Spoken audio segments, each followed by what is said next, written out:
विश्वास हे कवी आहेत, आपल्याला माहिती आहे, ते पूर्वी आम आदमी पार्टीमध्ये होते.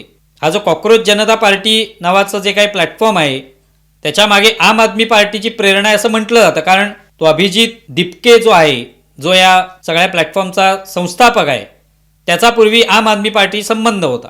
त्यामुळे कुमार विश्वास हे जो आम आदमी पार्टीचे होते, पण त्यांच्या काय भूमिका आहे बघा, काय म्हणतात ते झुरळांबद्दल.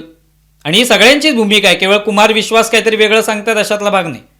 मुझे जो पहली बार कॉकरोच पता चला था, जब मैं बड़ा हुआ था, तो मेरी माँ ने बताया था कि कॉकरोच जो है अंधेरे में रहता है, कॉकरोच इकट्ठा होकर रहता है, कॉकरोच हर शोभन वस्तु पर आक्रमण करता है, कॉकरोच बनी बनाई व्यवस्थाओं को नाश करता है, कॉकरोच सड़न में पैदा होता है और कॉकरोच जो है वो बहुत ही त्याज्य जीव है. त्यामुळे आपण झुरळाची उपमा ही ज्यांनी प्लॅटफॉर्म काढलाय त्यांना ती कशासाठी वापरायची ते वापरू शकतात.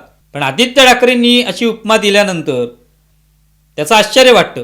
बाळासाहेब ठाकरे तर अण्णा हजारेंवर कठोर टीका करायचे, पण आदित्य ठाकरे मात्र आम्ही सगळे झुरळच आहोत असं म्हणतात, तेव्हा आश्चर्य वाटल्या वाचून राहत नाही.